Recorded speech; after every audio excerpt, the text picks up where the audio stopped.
he come in and say, this is what I'm working on? Does he say, here's what we're doing? First of all, he's a great guy. He was never really a supporter or not a supporter. He was a, sort of semi-neutral kind of a guy, not a political person, very smart, brilliant person, and which I like. I'm a big believer in IQ points. I mean, it's a good thing. And I've gotten to know him a little bit over the last couple of years. During the campaign, he liked what I said. He went to Pennsylvania. He actually campaigned right after the rocket ship went up, where he caught it coming down, which nobody saw before. Donald Trump singing the praises of Elon Musk, the unelected individual that is essentially chopping up all sorts of government agencies as if he's got all the power in the world, because it appears he does have all the power in the world. Donald Trump is complimenting him, and maybe he's returning the favor after Elon Musk put this out last week. I love Donald Trump as much as a straight man can love another man, which, to be honest with you, when I read that, what I thought was, this is the kind of thing that a member of a relationship will announce to the world because their relationship is in trouble. But who knows, maybe the relationship isn't in trouble in this case, and maybe Trump really does love IQ points and does think that Elon Musk is brilliant. But you wanna know something? According to a recent Quinnipiac University poll, most Americans do not have a favorable view of Elon Musk, even though Donald Trump's approval rating is at all-time highs. So only 39% of Americans support Elon Musk, 53% oppose. Yeah, and that number is dropping. He used to be popular, and it's been dropping like a rock since he's going through the government with a wrecking ball. And MAGA thinks, oh yeah, they voted for the wrecking ball. No, MAGA voted for the wrecking ball, that's true, okay? But the independents that carried Donald Trump to victory didn't vote for the wrecking ball. They voted for immigration, which that they like the Trumps doing that. That's why Trump's numbers are doing okay. They voted on crime, they voted on inflation, etc. They were just looking to get back to sanity and better prices and stuff.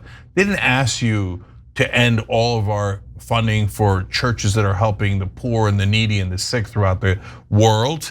They didn't ask you to have hackers and Silicon Valley CEOs go into the treasury and get unprecedented access for absolutely no reason. To all of our data, our social security numbers, our bank accounts, all of that. They didn't ask you to stop listening to court orders, and they're gonna hate this stuff. So for now, Elon's taking the brunt of it, because he's the one out there doing it, which for Trump is not that bad a strategy, by the way. I don't think he's doing it as a strategy. I think he's doing it because Elon gave him $290 million for his campaign.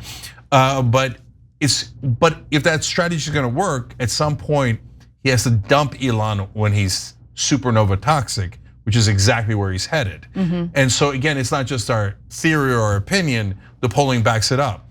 I told you guys before it happened that Elon was going to crash in the polling. And then it happened, right? Because again, everybody's in their bubble. So MAGA thinks the whole country is MAGA. The left wing thinks the entire country is left wing. No, the middle decides elections, and they don't think like either one of those two sides.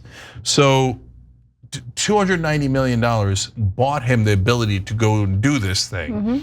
But I think that Elon did that tweet, it's for a reason, because he's getting unpopular. Yeah, I was wondering about that, because like, look, it just, you know when you're familiar with a couple and you can tell they're having issues, and like they start doing these like loud pronouncements of love for each other, it's like, oh no, they're in a lot of trouble. Like that's how it came across to me. Yeah, and you know the example I always use, when a guy walks into a room and goes, I'm not gay. You're like, okay, brother. Does that happen? Yeah, well, sometimes. I mean, Does it? No, like sometimes you'll be having a conversation and some guy will get like really emotional about you. Like, hey, God, we don't care. Nobody cares, right? So, and especially back in the old days, right? So, anyways, Trump did it when in his first term, when he's like, I'm known for two things. One is being a very stable genius, and the other one is I'm renowned for my mental stability. Why do you have to tell people that you're mentally stable? Unless you're not mentally stable. That's not a thing you gotta brag about. Anyways, back to this. When a guy goes, I really love Donald Trump as much as a straight man can love another man. That means, hey Donald, remember I love you, I'm flattering you. Don't listen to the people sniping at me. Because it's not just that he's polling has gone south. Remember, Steve Bannon's been sniping the whole time. And Steve Bannon wants to take Elon Musk out. So there are people whispering in Trump's ear, And if you remember, Elon Musk was on the cover of Time magazine. That just happened. Oh yeah. And they had him sitting at the president's desk, at the Resolute desk in the Oval Office. And so they asked Trump about it, and Trump laughed it off and said, "Oh, I thought Time was out of business." Of course, a little while ago, he was bragging about how he was the man of the year for Time. Anyways, the bottom line is, Elon is clearly worried that it's getting under Trump's skin. So that's why he did that. And then so that forces Trump to go, "Well, I like there's no problems. I like high IQ points." Anyone who says I'm a big believer in IQ points usually needs some. Okay. So, anyways, so on that point, I'm now starting to hear it a lot in right-wing media. No, it's okay. You can trust Elon because he's really smart. Well, Bill Gates is really smart. Should we put him in charge of the Treasury and let him have access to everything? No, 5G, blah, blah, blah. Okay, but you said really smart is the standard. George Soros is super smart. He's one of the best investors in world history. Should we put him in charge of the Treasury? I would like a government for the people and by the people. Okay, enough with these billionaires, enough with the corruption. They don't have our best interests in mind. They don't give a damn about ordinary working class people. They see the government as an entity specifically there to serve them. Okay, that's what they see.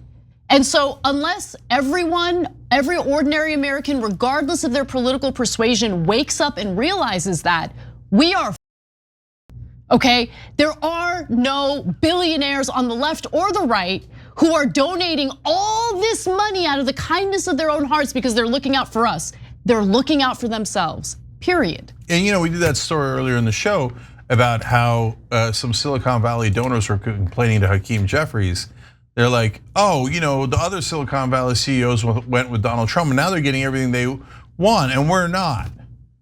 In other words, we want to get everything we want and we invested in you guys and you were not a good return on investment. If we'd invested in Trump, now we'd be robbing the American taxpayers.